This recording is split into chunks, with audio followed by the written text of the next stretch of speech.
Hey there, I'm Celia, a French freelance illustrator and full-time designer.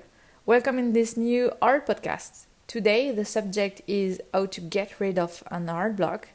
So grab a sketchbook, do your dishes, or watch me paint a gouache during this chatty video.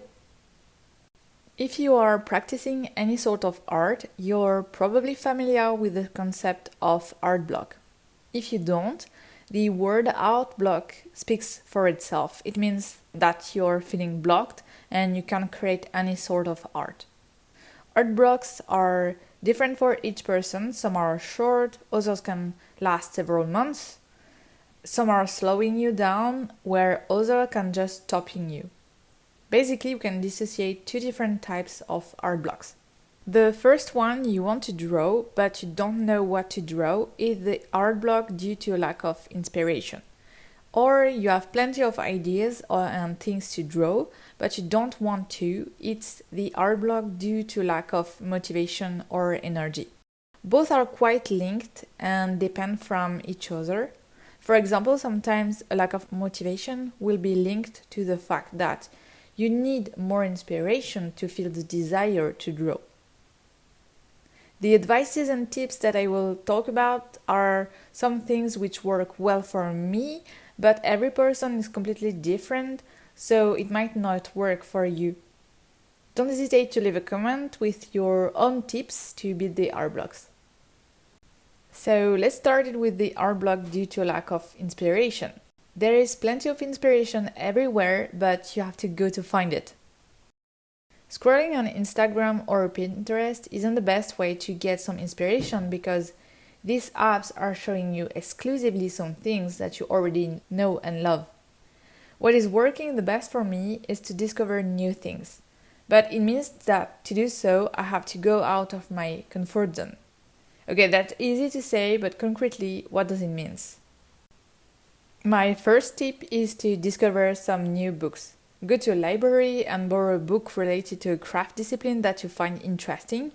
Architecture, sewing, typography, art movement, anything. And read it or at least look at every page. It's better if you never studied the discipline before or if you don't know much about it. If you're used to read often, allow yourself to read something completely different from what you're usually reading. You can also check the website archive.com, which is an incredible online library where you can find a lot of art books, especially old ones, on almost every subject. Pick a theme and discover some forgotten knowledge. If you don't know where to start, my favorite subjects are the old illustrations, especially the book about plants. If you're not used to, you can also watch some art-related documentaries. One of my favorite documentary series of all time is called Abstract.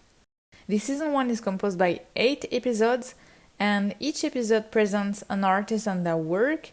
It's really interesting because even if some disciplines are really far away from what you're doing, the artists and designers are explaining their methodology to work and their way to create. You can find it on Netflix or you can watch the full episodes on YouTube, and you can find the link in this video description. If you have plenty of energy and motivation, you can do some art challenges. On every social media where artist communities exist, you can find plenty of art challenges. They are a good start when you want to draw but you don't know what to draw. Following a prompt list is way easier to find out what you to draw than starting from a blank page. It's also a really good exercise to find out what you like to draw or to experiment some new techniques. Some art challenges last a month, some last a week. You can pick whatever suits the best for you and start. If you're not tempted by other artists' prompt list, you can create your own prompt list. For example, you can create one focusing on your weaknesses or a theme that you love.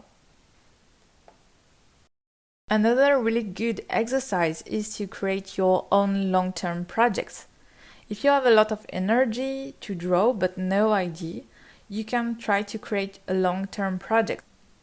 By creating long-term projects, you will be able to focus on a style, a universe, a medium, and like the art challenges, you will have some illustrations to do to complete this project. It will give you a guideline for several days or months, and you won't spend hours trying to figure out what to draw. But how to choose a long-term project? There is a bunch of quite common projects for artists, such as create a child book, start a webcomic, create a card game, create some illustrations for an imaginary brand, and so on. Don't hesitate to mix what you like. For example, if you love plants, why not create your own illustrated herbarium? You can even create some new plant species. Your project don't need to be real or perfect. There are just some sandboxes designed for you to experiment. And if you want to make it real, go for it. These are some things that you can do right now if you want, but you can also plan for the future board you.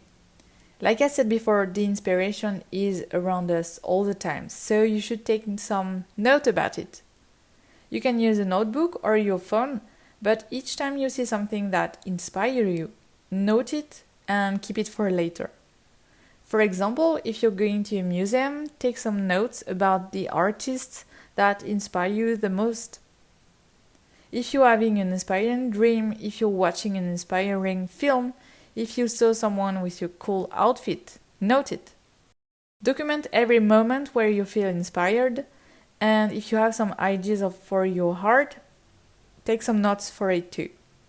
With this technique, it will take some time before you have a list of inspiring things and ideas, but then each time you will feel uninspired, you will be able to check that list and to find your own tips and ideas.